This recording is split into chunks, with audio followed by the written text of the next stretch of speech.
Assalamualaikum warahmatullahi wabarakatuh.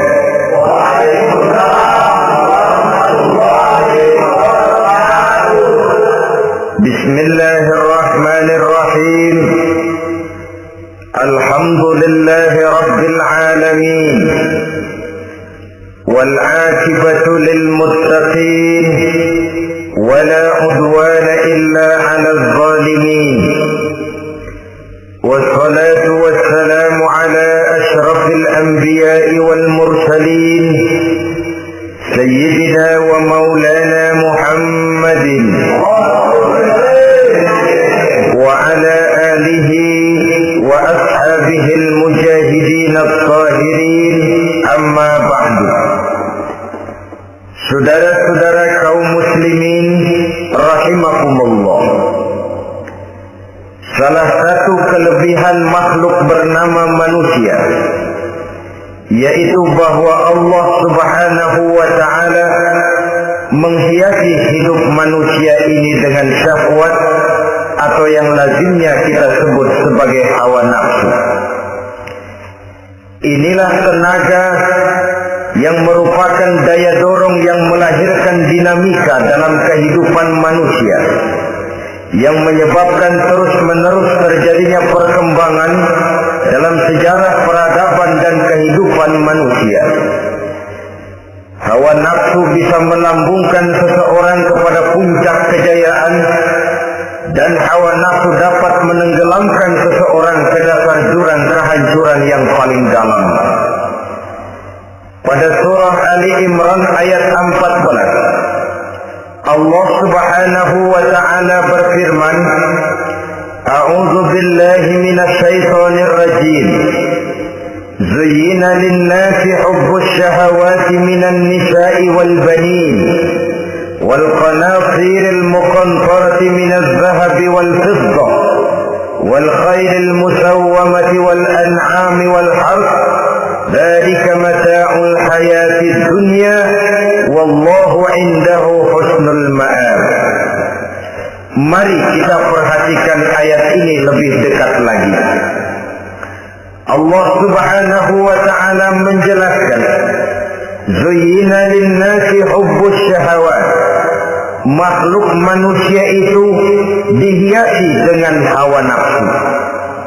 Dengan kata lain, hawa nafsu adalah perhiasan. Manusia tanpa hawa nafsu sama saja dengan orang yang tidak berhias, monoton, tidak mempunyai perkembangan dalam gerak kehidupannya. Tetapi kalau hawa nafsu adalah perhiasan, maka jika kita berbicara soal perhiasan, ada dua hal yang harus menjadi catatan pokok. Pertama, kapan satu perhiasan boleh kita pakai? Yang kedua, di mana perhiasan itu harus kita pakai?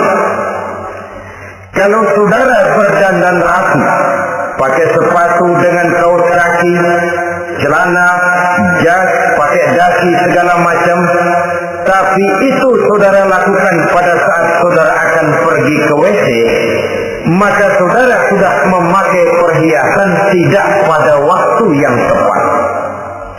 Begitupun sebaliknya, kalau jam tangan saudara pakai di kaki, kopiah saudara pasang di kaki, lalu sepatu naik ke atas jidat, maka saudara memakai perhiasan tidak pada tempatnya yang tepat.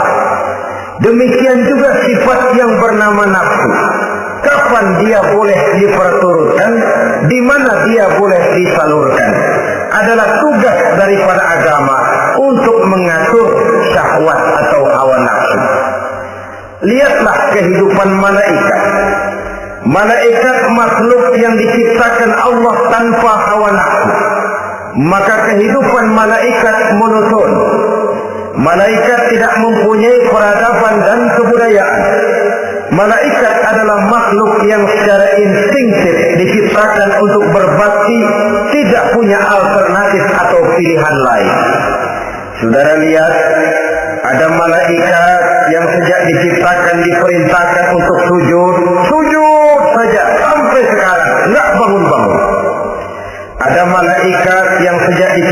diciptakan diperintahkan untuk tasbih saja, yang lain tidak. Ada malaikat yang sejak diciptakan diperintahkan mencabut nyawa saja urusannya, yang lain tidak. Pekerjaannya monoton, tetapi memang karena tidak ada hawa nafsu, tidak ada kecenderungan malaikat untuk nyeleweng. Belum pernah kita dengar misalnya ada malaikat Jibril korupsi ayat. Ini kelihatannya ayat bagus ini, nggak usah disampaikan kepada bawahan Muhammad, dipakai sendiri saja. Tidak. Kita belum pernah dengar malaikat maut keliru mencabut nyawa orang yang belum waktunya modal. Belum pernah. Malaikat itu ibadun mukramun, la ya'sunallaha fima amarahum wa yaf'aluna ma yu'marun. Maka kehidupan malaikat adalah monoton. Dinamika tidak ada, peradaban dan kebudayaan juga tidak ada. Andai kata bumi dan seluruh isinya diserahkan kepada malaikat untuk mengisinya, barangkali saudara tidak akan pernah kenal jembatan Semanggi, saudara tidak akan pernah kenal Monas, gedung-gedung bertingkat, gedung-gedung pencakar langit. Semua yang menggerakkan itu adalah karena manusia mempunyai hawa nafsu. Nah, kemudian pada kalimat berikutnya Allah memberikan rincian. Apa nafsu kepada apa yang paling menonjol dalam kehidupan manusia itu? Pertama, minan nisa, hawa nafsu kepada perempuan. Ini tentu yang ditujukan laki-laki.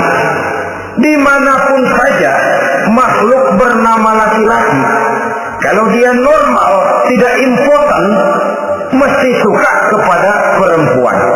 Itu wajar, bin pantas alias normal. Tetapi tadi saya katakan di awal, nafsu kepada perempuan adalah perhiasan. Kapan makainya, di mana makainya, itulah tugas agama memberikan tuntunan dan aturan.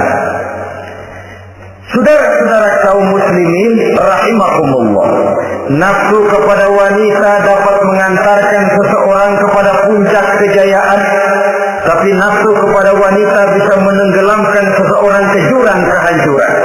Bergantung kepada latar belakang apa yang mendorong timbulnya syahwat tadi. Dengan kata lain, motivasi syahwat tadi digerakkan oleh iman dan ketakwaan, atau semata-mata karena memang syahwat yang merupakan kendaraan iblis. Penyelewengan pertama yang terjadi dalam sejarah kehidupan manusia adalah penyelewengan yang dilakukan oleh Nabi Adam alaihi salam pada saat ia memetik buah khuldi. Kenapa itu dilakukan oleh Nabi Adam? Karena terdorong oleh rasa sayang dan cinta kepada istrinya Hawa. Sebenarnya Hawa lah yang merajuk, Siti Hawa lah yang membujuk. Dan Nabi Adam oleh karena syahwatnya kepada istrinya memperturutkan bujukan Siti Hawa itu. Peristiwa Nabi Adam ribuan tahun yang lalu akan terus relevan sampai ke zaman kita sekarang ini. Berapa banyak orang-orang yang karena terlalu ingin menyenangkan istrinya, lalu tidak segan-segan melakukan perbuatan-perbuatan yang menyimpang, baik itu merugikan orang lain, merugikan masyarakat, bahkan merugikan bangsa dan negaranya. Seorang pedagang tidak akan segan-segan menipu. Sebaliknya pun begitu. Tidak jarang wanita di dalam kelemahannya bisa menenggelamkan dunia.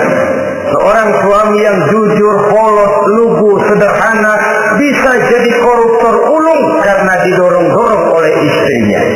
Istrinya barangkali bisa saja dibakar-bakar oleh tetangganya. Suaminya jujur, sederhana, kepala bagian, tempatnya basah, tapi melarat. Istri rupanya tidak sabar melihat gaya hidup yang makin konsumtif, persaingan yang makin tajam, suaminya dikipas-kipasin. Kata istrinya, bang, tetangga sebelah kita lakinya pegawai kecil, bang, tapi gelangnya kayak pelak beca. Abang ini kepala bagian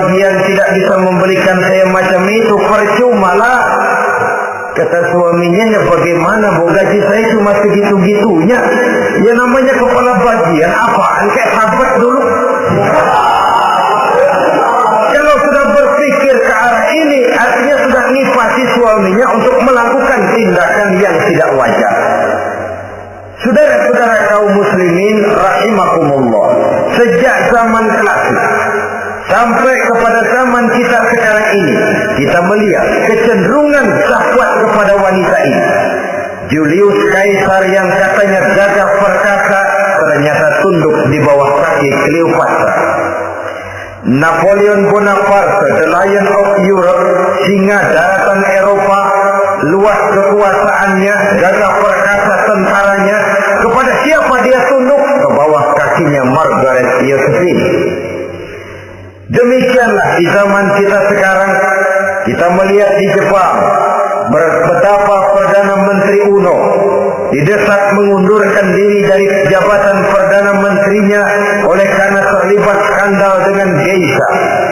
Kita juga melihat di Amerika betapa Senator Gary Hart dari Partai Demokrat yang masih muda, jenius, diharapkan masa depan Amerika lahir dari tangannya, terpaksa mengundurkan diri dari calon presiden oleh karena terlibat skandal dengan donor rights.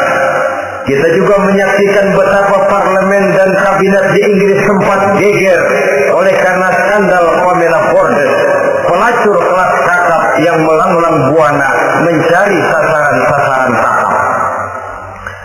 Ini adalah kisah kejatuhan yang diakibatkan oleh hubbus syahawat minan nisa. Oleh karenanya benar jika Nabi kita menyatakan an-nisa'u imadul bilad, wanita adalah tiang negara. Jikalau baik wanita, baik negara. Jikalau rusak wanita, hancur negara. Kalau syahwat kepada wanita cuma semata-mata karena syahwat, maka seorang laki-laki akan memandang wanita cuma sekedar alat pemuas hawa nafsu. Nilainya rendah. Sedangkan agama kita mengajarkan ma akraman nisaa illa karimun wa ma ahanan nisaa illa laimun, kata Nabi. Tidak akan menghormati kaum wanita kecuali orang-orang yang terhormat, dan tidak akan merendahkan derajat kaum wanita kecuali memang orang-orang yang rendah moralnya.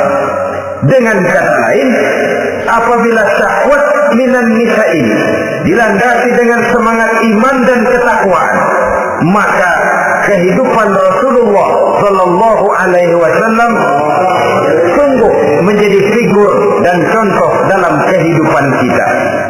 Perkawinannya bukan karena wajah yang cantik semata-mata, tapi lebih merupakan nilai ibadah kepada Allah Subhanahu wa Ta'ala. Dengan demikian, kecenderungan kepada hubbus syahawat minan nisa dikontrol oleh nilai iman. Barometernya, tolok ukurnya adalah iman.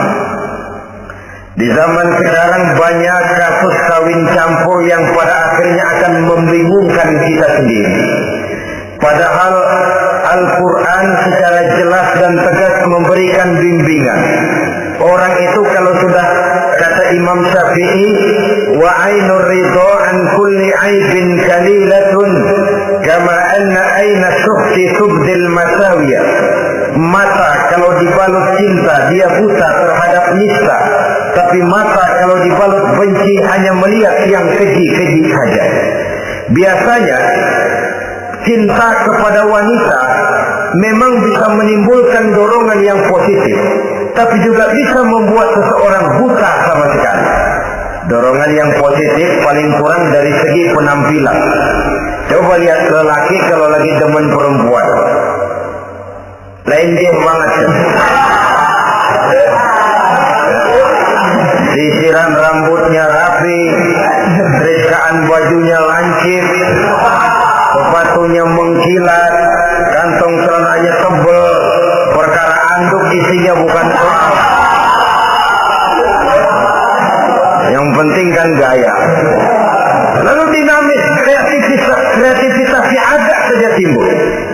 Tapi pada sisi lain, jika orang sudah kehilangan pertimbangan, juga kadang-kadang tidak segan-segan mengorbankan akidah, mengorbankan nilai-nilai iman. Padahal ini taruhan utama, sampai Quran dengan tegas memberikan peringatan. Wala amatun mu'minatun khairun min musyrikatin walau a'jabatkum. Perempuan budak yang hitam legam kalau beriman itu lebih baik untuk dinikahi daripada wanita cantik berkulit kuning langsat tapi musyrik. Lebih baik budak yang hitam legam beriman daripada wanita cantik berkulit kuning langsat berhati bangsa. Tapi kita kadang kehilangan pertimbangan. Karena agama, karena cinta agama digadaikan. Karena cinta akidah terjual. Karena cinta keyakinan jadi korban. Ini semua penyakit yang datang dari hubbus syahwat minan nisa. Kecenderungan mengumbar nafsu kepada perempuan. Ini memang perhiasan, tapi bisa juga jadi bumerang dalam kehidupan manusia. Berapa banyak penyelewengan terjadi karena pengaruh wanita yang tidak bisa jadi bisa. Ini pengaruh di dalam kehidupan memang sedemikian besarnya. Sehingga saudara-saudara kaum muslimin, inilah yang perlu dikendalikan dalam kehidupan, kapan dan di mana. Kalau nafsu adalah perhiasan, kapan dan di mana perhiasan itu harus kita pakai, di mana dia harus kita tempatkan. Begitu juga yang menyangkut soal perempuan. Kapan? Ya kapan? Tentu kalau sudah nikah. Di mana? Yang jelas bukan di depan umum.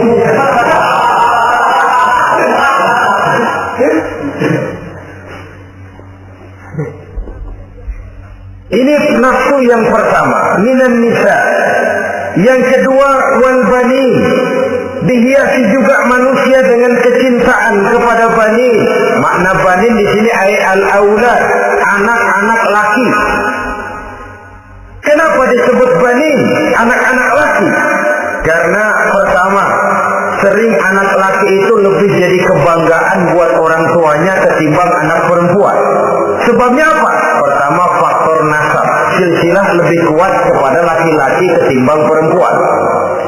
Yang kedua, faktor cita-cita. Orang tua kalau punya anak laki-laki, cita-citanya panjang. Nah, kau nanti jadi dokter ya. Nah, jadi insinyur ya. Nah, jadi pilot ya. Nah, jadi pengusaha ya. Nah, jadi presiden ya. Tapi kalau dia punya anak perempuan, paling ya, nah, mudah-mudahan nanti kamu dapat jodoh orang baik, nah, dapat jodoh orang soleh. Saudara-saudara, yang ketiga, anak perempuan itu kalau sudah berkeluarga biasanya pindah kepada lingkungan keluarga lain. Sehingga orang berkata punya anak perempuan banyak sebenarnya seperti agen. Artinya ada yang mau bawa, kan gitu. Ada yang minta ambil, ada yang berminat buntel. Paling dia nengokin orang tuanya lebaran. Ya syukur kalau sebulan sekali atau seminggu sekali. Tapi minimnya kan lebaran.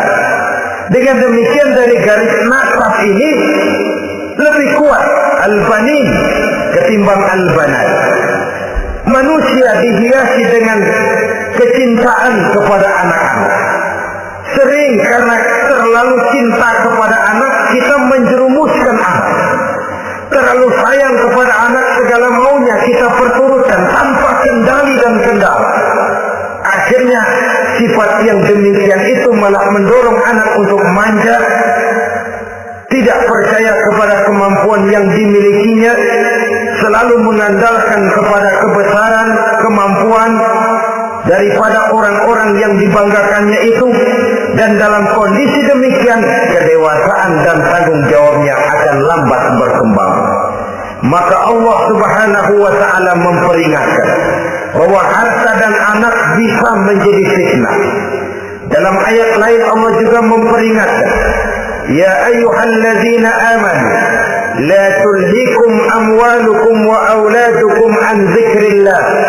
Wahai orang-orang yang beriman, jangan sampai hartamu dan anak-anakmu memalingkan kamu daripada mengingat Allah.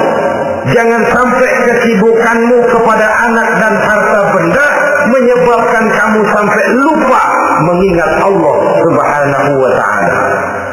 Berapa banyak manusia yang tenggelam dengan melupakan Allah, jauh dari agama, jauh dari tuntunan syariat, oleh karena disibukkan oleh persoalan anak dan persoalan harta benda.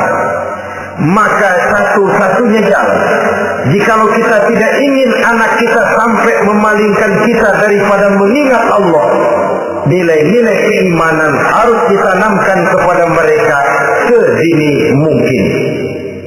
Dengan bekal ini, maka mereka, anak-anak kita, insya Allah tidak akan membuat kita orang-orang tua ini berpaling daripada mengingat Allah, berpaling daripada kehidupan beragama. Memang karena anaklah kita orang tua peras keringat banting tulang, pergi pagi pulang sore cari nafkah. Karena anaklah kita orang tua, kepala jadi kaki, kaki jadi kepala. Asal mereka bisa menikmati hari depan yang lebih baik dari yang kita nikmati sekarang ini. Tapi berapa banyak juga orang-orang tua yang tidak sadar akan amanah berupa anak ini. Mereka lalai, mereka bersikap masa bodoh, padahal tidak akan ada yang tidak dipertanggungjawabkan di hadapan Allah Subhanahu wa ta'ala. Orang tua bisa mendapat pensiunan pahala kalau anaknya tumbuh menjadi anak yang soleh. Tetapi orang tua pun bisa saja masuk neraka karena anaknya menjadi anak yang kurang ajar dan orang tuanya sama sekali tidak pernah memberikan pendidikan yang sebagaimana mestinya. Saudara-saudara kaum muslimin rahimakumullah, kita tentu berharap memperoleh pensiunan pahala dan bukan mendapat tambahan dosa dari kekurang ajaran anak-anak kita akibat kita sebagai orang tuanya tidak pernah mau mendidik mereka. Dalam hadis ada diriwayatkan, ada anak kurang ajar, sembahyang tidak, puasa ibadah tidak, kenal Allah tidak, beriman pun tidak, dosa kelewat banyak, kejahatan berkarat. Di akhirat nanti disidang dia, ditanya, kamu kenal siapa Tuhanmu? Tidak. Kamu tahu siapa nabimu? Tidak. Kitab sucimu apa? Tidak tahu. Kiblatmu di mana? Tidak ada. Kamu sholat? Tidak pernah. Kamu puasa? Tidak pernah. Wah, kalau begitu kamu rusak sekali. Kamu neraka. Anak ini mengajukan protes. Saya menuntut keadilan. Benar saya tidak kenal siapa Tuhan saya. Saya tidak tahu apa kitab suci saya. Saya tidak pernah mendirikan sholat, tidak pernah melaksanakan puasa. Pendeknya tidak ibadah dan tidak iman. Tapi semua itu terjadi sebab-sebabnya tidak lain karena orang tua saya tidak pernah mendidik dan mengajarkan saya. Orang tua saya tidak pernah mengarahkan saya ke jalan itu. Sampailah saya seperti keadaan yang sekarang ini. Orang tua saya enak-enakan ngaji, saya teler diantepin aja. Orang tua saya memegang kitab, saya megang botol. Dia tahu, dia diam saja. Dia tahu dan dia tidak memberikan peringatan. Karena orang tua saya lah, maka saya jadi seperti sekarang ini.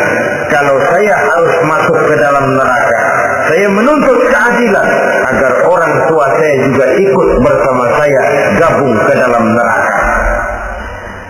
Orang tuanya yang baik-baik dipanggil, sudah mau berangkat ke surga nih orang tua, dipanggil, "Ntar dulu mas, ini dulu.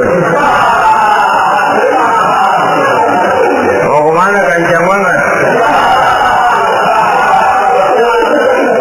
Surga pak.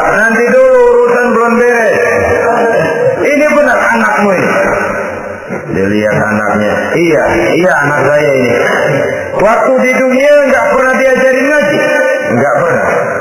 Sampai dia nggak kenal Tuhannya, nggak kenal nabinya, nggak kenal kiblatnya, nggak kenal kitabnya. Iya. Dia sembahyang, kamu diam, dia nggak sholat, kamu diamin aja. Iya kali. Kenapa pakai kali? Yang benar ngomong. Ramadan dia nggak puasa, kamu nggak tegur, kamu diam saja. Iya. Wah, kamu nggak tanggung jawab. Kamu tahu anak itu adalah amanah. Menyia-nyiakan amanah adalah khianat. Khianat adalah dosa besar. Jadi bagaimana saya? Ya kamu gabung sama anakmu, join ke neraka berdua bareng. Lantaran kamu tidak mau mendidik mereka, anak-anakmu, maka jadilah anak-anakmu seperti sekarang ini. Saudara-saudara kaum muslimin rahimakumullah. Sebaliknya, jikalau anak-anak kita yang kita cintai ini, yang merupakan buah hati belahan jantung, tumbuh dan berkembang menjadi anak-anak yang soleh, yang bermanfaat bagi masyarakatnya, bagi agama, bangsa dan negaranya, kita orang tuanya bolehlah tentram menerima pensiunan pahala. Menerima pensiunan pahala dari kesolehan anak yang ditinggalkannya. Alangkah nikmatnya mendapat pensiunan pahala. Terbaring kita di bawah pohon kemboja, nilai kebaikan kita dikenal orang, nama kita akan tetap hidup. Oleh karena kita meninggalkan anak-anak yang tumbuh menjadi generasi yang soleh, bukan anak yang salah. Oleh karenanya, kecintaan kepada anak jangan sampai membuat kita lalai dari mengarahkan mereka kepada kehidupan beragama. Di zaman sekarang ini, kecenderungan kita mengarahkan anak pun sudah kepada kecenderungan yang berbau materialistis. Maka yang ramai bagaimana anak bisa mengejar program MBA, Master of Business Administration, supaya keluar bisa jadi manajer. Bagaimana anak lalu kursus komputer, supaya keluar menjadi tenaga yang canggih di bidang komputer. Ya, kalau dia perempuan cantik, bagaimana dia bisa masuk Akademi Sekretaris and Management supaya bisa jadi sekretaris? Atau bagaimana dia bisa masuk sekolah nyanyi supaya nanti jadi penyanyi dengan tarik suara uang lalu mengalir ke dalam kocek jutaan nilainya? Maka yang ramai pun hal-hal yang semacam itu. Dalam pada itu pengajian, kursus-kursus keagamaan, study club yang membicarakan masalah-masalah agama, ramainya kadang-kadang kalau bulan Ramadan, dianggap training center. Ya lumayan, daripada tidak sama sekali mah lumayan. Tapi dengan demikian ini kan merupakan bagian terpokok dari kehidupan manusia. Alangkah idealnya jika dia mengantongi gelar MBA, Master of Business Administration, tapi punya nilai iman yang tangguh, ahli komputer, tapi punya keyakinan beragama yang mantap. Dan ini harus ditanamkan lebih dahulu sebelum dia menguasai disiplin ilmu yang lainnya. Saudara-saudara kaum muslimin rahimakumullah, kecintaan kepada anak-anak sering mendorong seseorang untuk menimbulkan sifat nepotisme. Segalanya serba garis keturunan. Sejak ia jalur birokrasi sampai ke dalam kehidupan sehari-hari, nepotisme ini bisa terlihat. Orang kehilangan kondisi objektivitasnya. Mampu atau tidak soal lain, bidangnya atau tidak bukan soal. Yang penting masih ada hubungan keturunan. Maka timbullah tumpang tindih untuk sesuatu pekerjaan yang tidak sesuai dengan kemampuan dan keahliannya. Di desa-desa kita melihat masjid, ketua masjid bapaknya, bendahara anaknya, sekretaris mantunya, Bilal besannya, Pol beduk engkongnya. Pokoknya asal masih ada garis keturunan masuk, tidak minggir. Ini pada akhirnya kurang menciptakan pemerataan kesempatan. Iyalah kalau profesinya, tapi kan jarang yang demikian itu.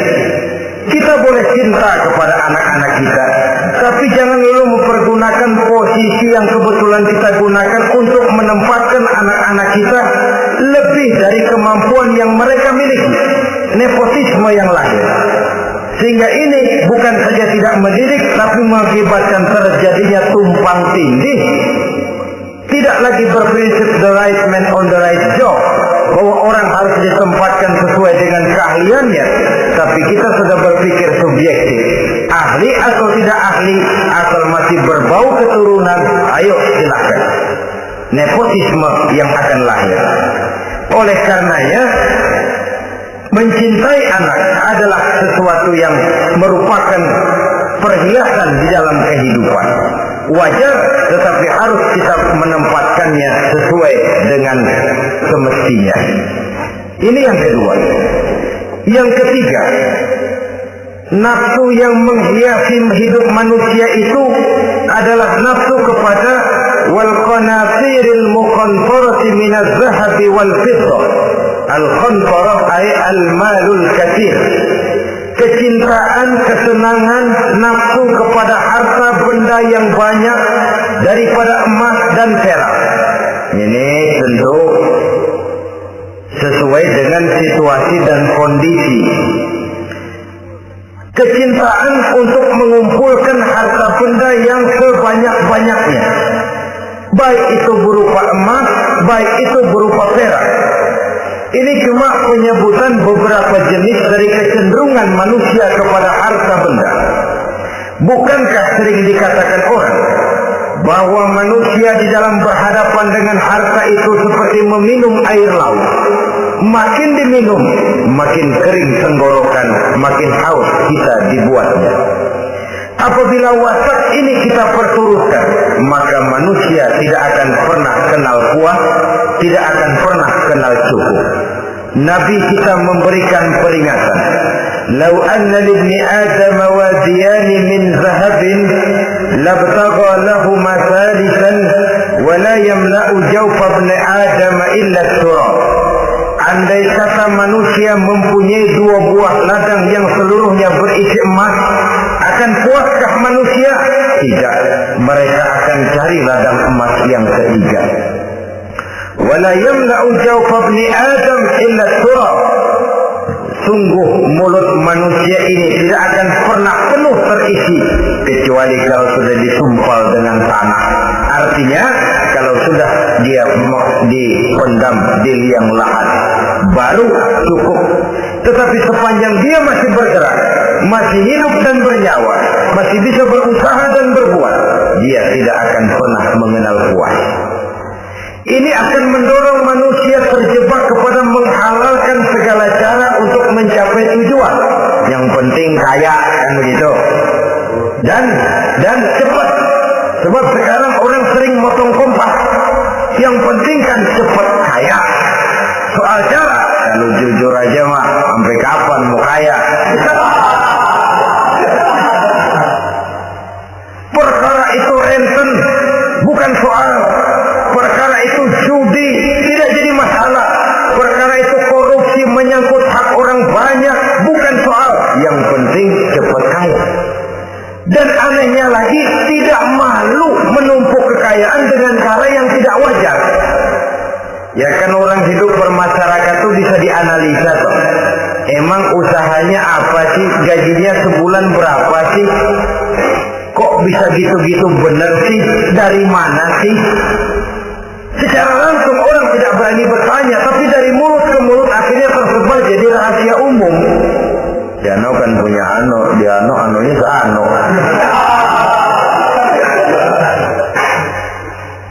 Ini bisa jadi bahan pertanyaan dalam kehidupan, akhirnya jadi gunjingan. Orang sudah tidak terlalu peduli dari mana kekayaan itu diperoleh, yang penting kaya. Dengan menghalalkan segala macam cara, terjadi terjebaklah ke dalam cara-cara mafia, terjebaklah ke dalam cara-cara yang tidak wajar, tidak bijaksana, memperkuat klaim dengan menghantam yang lain. Saudara-saudara kaum muslimin rahimakumullah, bahwa manusia punya nafsu ingin kaya itu boleh. Agama memberikan tuntunan, memberikan aturan. Tidak hanya sekedar asal kaya, tidak hanya sekedar asal banyak harta.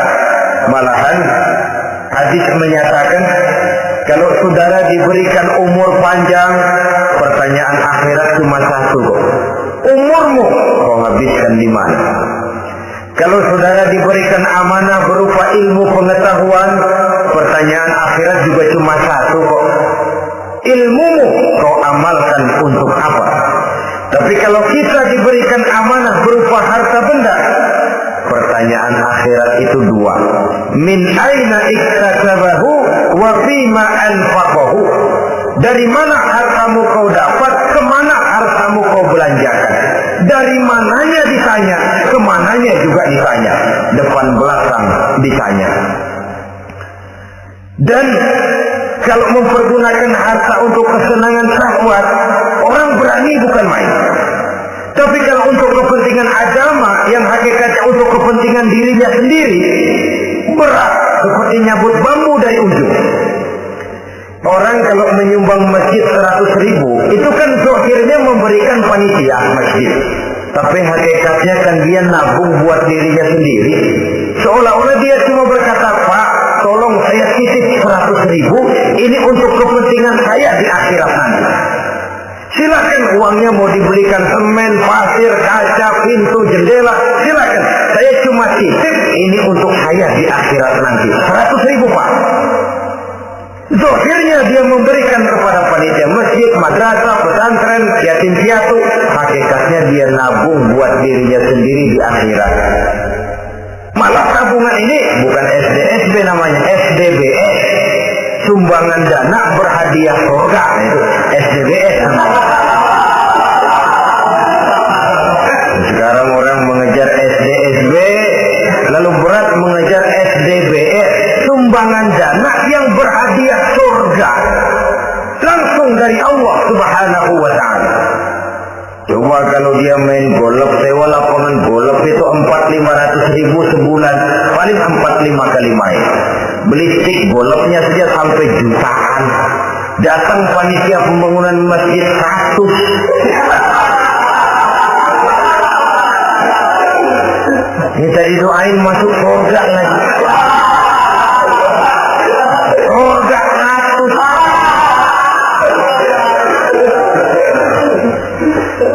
Saudara-saudara kaum muslimin rahimakumullah, kecintaan kepada harta benda yang banyak, baik berupa emas, berupa perak, mendorong orang untuk berlomba-lomba yang Allah peringatkan dalam Al-Quran, alhaakumut takatsur hatta zurtumul maqabir.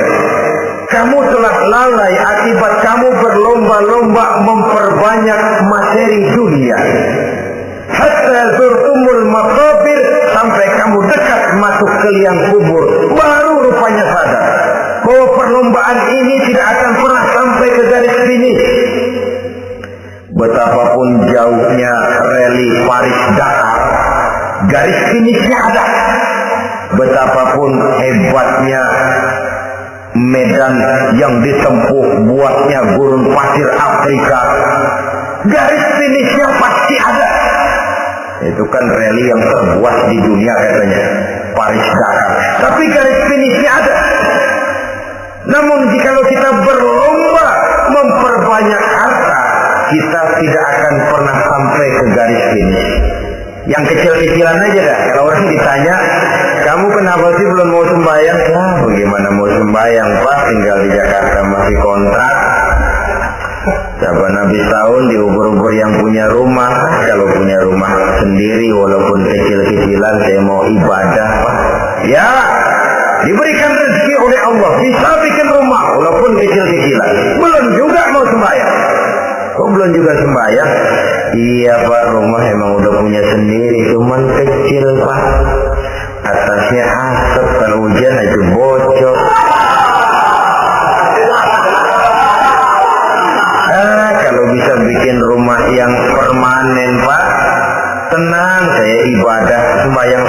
rajin. Iyalah diberikan rezeki bisa bikin rumah permanen. Bagus rumahnya. Lain lagi. Iya, rumah sudah permanen, tembok ubin, cuman isinya belum ada Pak perabotannya. Kalau punya peralatan rumah tangga yang memadai, senang saya ibadah. Diberikan juga rezeki bisa beli perabotan rumah tangga yang lumayan. Di atas tegelnya sudah pakai karpet, mebelnya spaghetti, tempat tidurnya alga spring bed dan lopilo, ada kulkas, ada TV, di sebelah TV ada kunci mobil. Kuncinya mobilnya.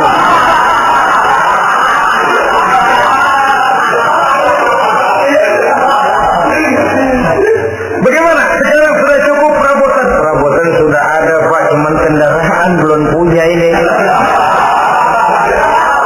Kemana-mana masih ngukur jalanan. Kalau punya kendaraan enak, kemana-mana cepet Pak, mau ke masjid juga getap dah, rajin. Diberikan rezeki, bisa beli kendaraan. Lain lagi nanti. Sudah punya sepeda, pengen punya motor, kepengen punya mobil, kepengen punya pesawat terbang, pengen punya kapal induk. Sudah punya kebun, pengen beli sawah, sudah punya sawah, pengen punya gunung, sudah punya gunung, laut diborong. Perlombaan materi tidak akan pernah membawa kita ke garis finish, karena sifatnya sangat abstrak, bahkan akan mendorong kita seperti gurita, cenderung kepada penyakit tamak bin rakus alias serakah. Dengan demikian saudara-saudara, bahwa kecintaan kepada harta merupakan nafsu, dan nafsu itu adalah perhiasan, dia bisa menjadi daya dorong positif. Kalau dalam upaya memperoleh harta itu kita tidak akan keluar dari tujuan keridhaan Allah. Saya cari nafkah, tapi yang Allah ridho. Saya ingin kaya, tapi dengan cara yang Allah ridho. Ini kunci yang akan menyelamatkan kita manusia dari perangkap menghalalkan segala cara. Ini yang ketiga. Yang keempat, dihiasi manusia itu dengan nafsu kepada wal khailil musawwamah, kuda yang bagus, kendaraan yang bagus, kuda yang terpelihara. Al-musawwamah ada yang mentafsirkan ar-ra'iyah. Ar-ra'iyah itu yang digembalai, binatang ternak, kuda yang digembalai atau kuda yang diikat. Artinya, kalau dulu kan yang namanya tuan-tuan tanah itu baru dibilang bejeger kalau kemana-mana naik kuda. Jet set zaman dulu itu udah kelompok jet set itu kendaraan. Kalau sekarang baby benda, dulu mah kuda band.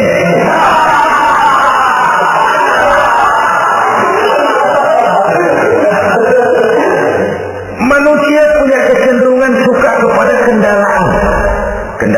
Apalagi di zaman sekarang ini, wah, iklan-iklan itu kan sangat menggoda kita, melayani segala macam bentuk penjualan. Ini lalu terangsang biar duit cekak. Kalau udah ngebaca itu, wah, berani banget dah. Kalau duit nggak mungkin cukup, tapi begitu baca melayani segala macam bentuk penjualan dengan fasilitas ringan. Jadi dah. Jadi juga punya mobil, jadi dah. Perkara utang itu bakal nyekek leher, bukan soal. Kasihan saudara-saudara kita di daerah-daerah yang terjebak kepada iklan-iklan merangsang yang akhirnya di luar kemampuan, sehingga terjebak pada saat dia harus mengembalikan kredit, dia tidak mampu, barang disita, uang hangus, nyengir.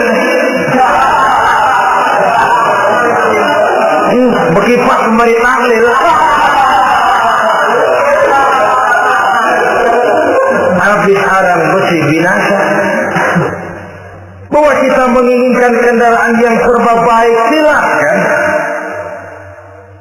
Tiap akhir tahun ganti merek, keluar yang baru, ganti lagi.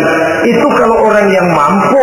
Buat kita yang tidak mampu, kenapa tidak bersyukur melihat yang lebih rendah di bawah kita? Alhamdulillah kita punya mobil, tangga kita cuma punya motor. Yang punya motor, syukur kita punya motor bisa rada cepetan. Tangga sebelah punya sepeda, mana-mana kejek. Yang punya sepeda, alhamdulillah punya sepeda. Tangga sebelah kemana-mana jalan kaki. Yang jalan kaki, syukur masih bisa jalan. Teman sebelah lumpuh bertahun-tahun. Yang lumpuh, alhamdulillah masih hidup. Tangga sebelah kemarin haus nggak balik lagi. Saudara-saudara, saya pikir menengok ke atas itu perlu supaya ada rangsangan kita untuk maju. Tapi menengok ke bawah pun juga lebih perlu agar kita mensyukuri yang ada dan tidak suudzon, tidak buruk sangka kepada Allah.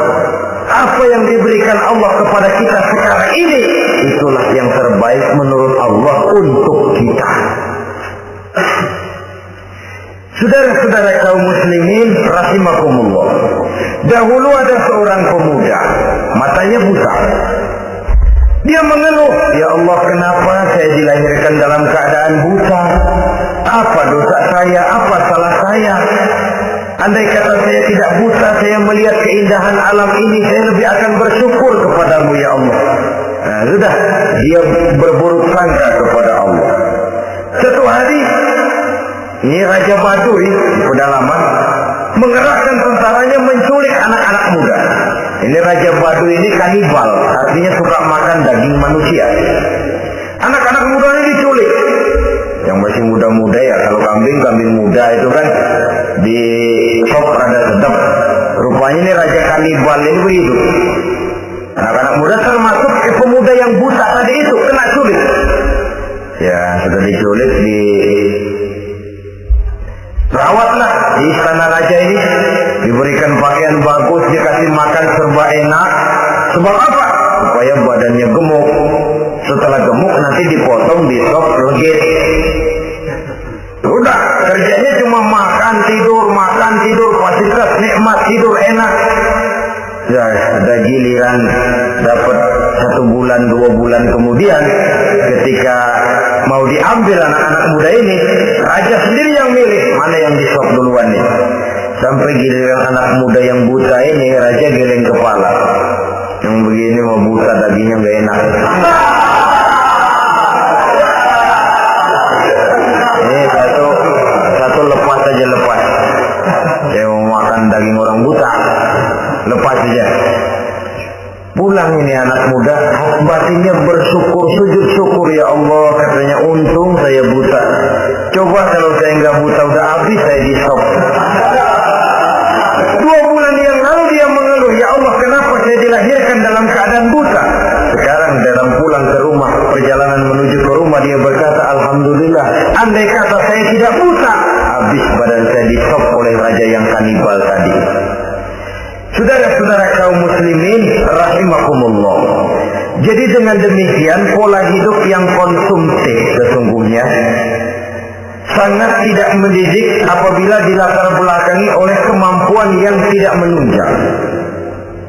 Dengan demikian setidaknya mendidik orang untuk berkhayal. Anak-anak muda mau merek mobil ngerti banget dah, punya ada. Ini BMW model terakhir nih. Kemarin gue ngeliat di sana, gue megang.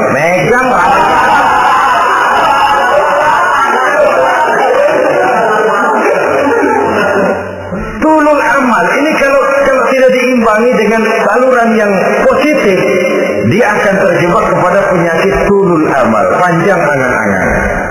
Baiklah ya, wal khailil musawwamah. Yang keempat, yang kelima maksud saya, wal an'am, cinta kepada binatang ternak. Manusia ini kan punya kecenderungan macam-macam. Setelah rumahnya bagus, hartanya banyak, kendaraannya cukup, ingin beternak. Jadilah peternak. Ini kecenderungan manusia, wajar saja sepanjang didapat dan dilakukan dengan cara-cara yang wajar. wal harth, dan tumbuh-tumbuhan, bertani, bersawah, berladang, itu merupakan kecenderungan daripada manusia. Keseluruhan itu, kata Allah, kecintaan kepada wanita, kepada anak, kepada harta benda, kepada kendaraan, kepada binatang ternak, kepada tumbuh-tumbuhan, zalika, semua itu mata'ul hayatid dunia, merupakan kesenangan hidup dunia. Berapa lama kesenangan hidup dunia? Sebentar, seumur manusia. Seumur manusia. Bahkan kadang-kadang pada saat dia masih hidup pun orang tidak sepenuhnya sempat menikmati kesenangan hidup dunia. Apabila ajal datang, selesailah kehidupan dunia sampai di sini. Orang-orang kafir, buat mereka surganya di dunia ini. Bila kehidupan di dunia selesai, selesailah sudah surganya sampai di sini. Kesemua itu, dan kata Allah, merupakan kesenangan daripada kehidupan di dunia. Wallahu indahu husnul ma'ab, dan Allah mempunyai tempat kembali yang sangat baik. Nah, setelah Allah menjelaskan semua itu, pada ayat yang ke-15 Allah memberikan jalan keluarnya. Memperturutkan nafsu kepada wanita, anak-anak, harta benda, kendaraan, binatang ternak. Bijaksanakah itu? Dalam ayat ke-15 surah Ali Imran ini Allah memberikan penjelasan tuntas. Qul a'unabbi'ukum bi khairin min zalikum. Katakan kepada mereka Muhammad, maukah kamu aku beri kabar yang lebih baik dari semua itu? Lebih baik daripada kesenanganmu kepada wanita, kepada anak-anak, kepada harta benda, kepada kendaraan dan sebagainya. Mau kamu aku beritahu yang lebih baik daripada semua itu? Jawaban tentu mau. Kalimatnya bukan ukhbirukum, a'unabbi'ukum. An-naba itu berita yang besar. Lain dengan al-khabar, itu berita biasa saja. An-naba, sehingga pembawa berita disebut nabi. Dari naba yang janji, pembawa berita yang benar. A'unabbi'ukum, maukah aku tunjukkan kepada satu berita yang benar-benar besar dan benar-benar lebih baik dari yang semua disebutkan tadi. Apa jalan keluarnya? Lillazina taqaw 'inda rabbihim jannatun tajri min tahtiha al-anhar. Bagi orang-orang yang bertakwa kepada Allah, mereka akan mendapatkan surga yang di bawahnya mengalir sungai. Khalidina fiha, mereka akan kekal di dalamnya. Wa azwajun mutahharah, dan mereka mendapat istri-istri yang suci. Wa ridwanum minallah, dan keridhaan daripada Allah Subhanahu wa taala. Kalau kamu hai orang-orang yang beriman, kalau kamu hai manusia menyangka bahwa nafsu kepada wanita, anak-anak, mengumpulkan harta benda, kendaraan yang menarik, binatang ternak dan tumbuh-tumbuhan itulah yang lebih baik untuk kesenangan dunia, memang itu kesenangan dunia. Tapi nih, seolah-olah kata Allah, nih, saya kasih tahu kamu, aku beritahu yang lebih baik dari semua itu. Apa? Takwa kepada Allah. Kecintaan kepada wanita. Kalau takwa dasarnya, orang nggak amburadul, nggak semrawut, nggak pokoknya pemasal perempuan dan membuat terus. Tapi punya kaidah, punya norma. Demikian juga kepada anak-anaknya. Demikian juga kepada harta benda. Pokoknya asal harta, mau halal, mau haram, takut terus saja. Semuanya dilandasi oleh taqwa, lillazina taqaw, oleh ketakwaan kepada Allah. Nah, ketakwaan ini akan menghasilkan apa? Inda rabbihim jannatun tajri min tahtiha al-anhar. Melahirkan, menghasilkan surga yang di bawahnya mengalir sungai-sungai. Saudara-saudara kaum muslimin rahimakumullah, jika kita menyangka bahwa wanita bisa memberikan kesenangan, iya, kesenangan dunia. Jika kita menyangka bahwa harta benda bisa memberikan kesenangan, iya, kesenangan dunia. Jika kita menyangka bahwa kendaraan bisa memberikan kesenangan, iya, kesenangan dunia. Tapi kita tidak cuma ingin itu, kita ingin itu semua juga bisa membawa kesenangan akhirat.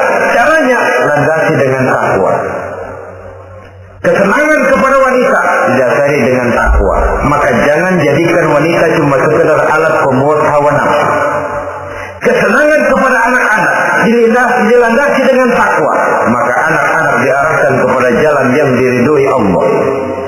Kesenangan kepada kendaraan dilandasi dengan takwa, maka kendaraannya selalu mengarah berjalan menuju jalan takwa, diridhoi oleh Allah Subhanahu wa taala. Kalau tidak, itu mobil selempongan Ancol gancang banget ya. Tapi giliran dihadapin ke masjid, mogok melulu. Urusan ngaji ada aja halangannya tuh kendaraan. Tapi kalau untuk urusan maksiat, ngebut benar-benar. Dilandasi dengan ketakwaan, sehingga dengan demikian tidak hanya sekedar surga di dunia ini, tapi lebih-lebih di surga di akhirat nanti. Khalidina fiha, kekal.